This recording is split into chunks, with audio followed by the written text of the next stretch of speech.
Sorotan lain, saudara, terdakwa perkara dugaan kasus korupsi tata niaga timah Harvey Muiz akan menjalani sidang lanjutan pada hari ini. Harvey Muiz didakwa melakukan tindak pidana korupsi dan tindak pidana pencucian uang dalam pengelolaan tata niaga komoditas timah di wilayah izin usaha pertambangan PT Timah Tbk pada periode 2015-2022.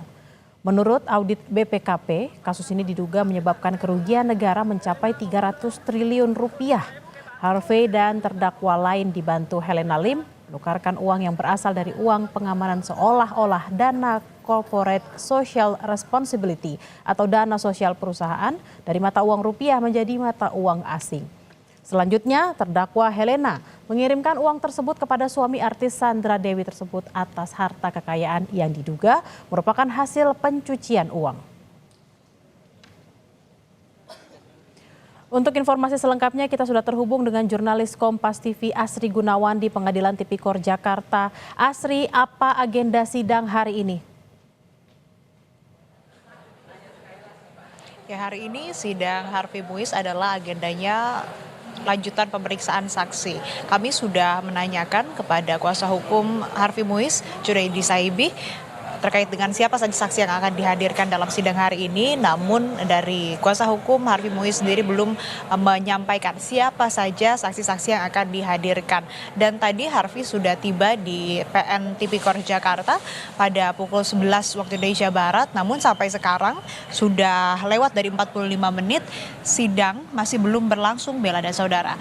Lalu kalau kita lihat juga di agenda hari ini, rencananya terdakwa lain dalam kasus korupsi tata niaga timah di wilayah izin usaha pertambangan PT Timah Tbk ada terdakwa Helena Lim yang rencananya juga akan menjalani sidang lanjutan pemeriksaan saksi hari ini. Ada beberapa saksi yang disebutkan oleh Kapus Penkum Kejagung Harli Siregar, ada 5 saksi yang akan dihadirkan dalam sidang Helena Lim, diantaranya Ahmad Syamhadi, Ahmad Haspani, Iksan Sodiki, Kopdi Saragi, dan Dudi Hatari. Kelima saksi yang dihadirkan dan rencananya dihadirkan ini memang juga belum disampaikan apa latar belakangnya dan siapa saja ataupun juga bagaimana kemudian yang mereka ketahui terkait dengan kasus ini.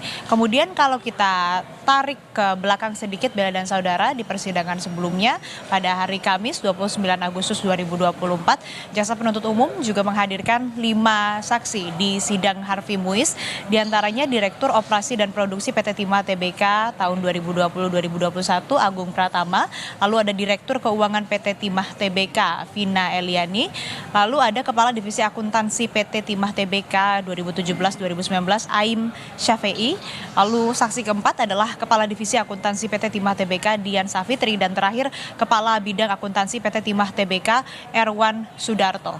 Dari 5 saksi yang dihadirkan di persidangan sebelumnya, kuasa hukum Harvey Muiz Junaidi Saibi ini menyampaikan terungkap data-data terkait dengan dampak kerjasama antara PT Timah dengan sejumlah perusahaan smelter yang difasilitasi kerjasamanya oleh Harvey Muiz. Pada fakta persidangan dari keterangan saksi Kepala Divisi Akuntansi PT Timah Tbk Dian Safitri, ini tentang detail harga pokok produksi atau HPP berdasarkan laporan keuangan yang ada di BAP saksi. Ini menunjukkan bahwa ada smelter PT Timah yang biayanya atau biaya peleburannya ini di tahun 2019 sebesar 5.900 US dollar per ton, yaitu dikundur. Nah, nilai ini diklaim oleh kuasa hukum Harvey Muiz melebihi dari program kerjasama sewa smelter yang mana juga ini artinya masih menguntungkan programnya. Kemudian kalaupun tercatat ada kerugian dalam laporan keuangan PT Timah pada periode 2019 sampai dengan 2020, dijelaskan dalam berita acara pemeriksaan AIM ini bahwa kerugian tersebut timbul akibat beban biaya keuangan bukan disebabkan oleh program kerjasama smelter. Jadi dari saksi-saksi yang dihadirkan, keterangan-keterangan yang disampaikan oleh para saksi dari kuasa hukum Harvey Muiz, Junaidi Saibi menyampaikan bahwa justru kesaksian-kesaksian tersebut menunjukkan dari dampak kerjasama antara smelter swasta begitu dengan PT Timah Tbk, justru ini menguntungkan dan menekan kerugian dari PT Timah Tbk itu sendiri. Kemudian data tersebut juga dituangkan dalam BAP Aim Syafei yang merupakan pegawai BUMN Kepala Divisi Akuntansi PT Timah Tbk tahun 2017-2019 yang mana bahwa pada rentang tahun 2018 sampai 2021 emiten tambang timah itu berhasil mengantongi laba khusus program kerjasama smelter ini dengan total perolehan sebesar 966.190 miliar rupiah atau hampir 1 triliun. Nah itu tadi yang memang ada di persidangan atau fakta-fakta yang muncul di persidangan pemeriksaan saksi di persidangan Harvey Muiz atau dengan terdakwa Harvey Muiz di pekan lalu. Nah hari ini siapa yang akan dihadirkan ataupun juga siapa yang akan dimintai keterangannya oleh jaksa penuntut umum dan juga nantinya bisa ditanyai oleh kuasa hukum Harvey Muiz. Ini kami masih menunggu Bella dan saudara siapa saja yang akan dihadirkan. Yang jelas kalau kita lihat dari dakwaan Harvey Muiz, ini memang Harvey Muiz didakwa telah merugikan negara sebesar 300 triliun rupiah dan Harvey maupun juga Helena Lim yang merupakan terdakwa dalam kasus ini disebut-sebut menerima uang sebesar 420 miliar rupiah. Harvey didakwa melanggar pasal 2 ayat 1 atau pasal 3 junto pasal 18 Undang-Undang Pemberantasan Tindak Pidana Korupsi, junto pasal 55 ayat 1 ke 1 KUHP.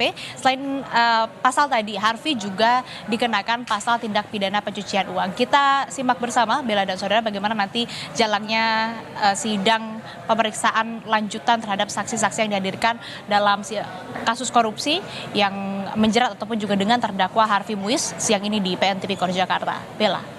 Baik, terima kasih Asri Gunawan, jurnalis Kompas TV langsung dari Pengadilan Tipikor Jakarta. Selamat bertugas kembali.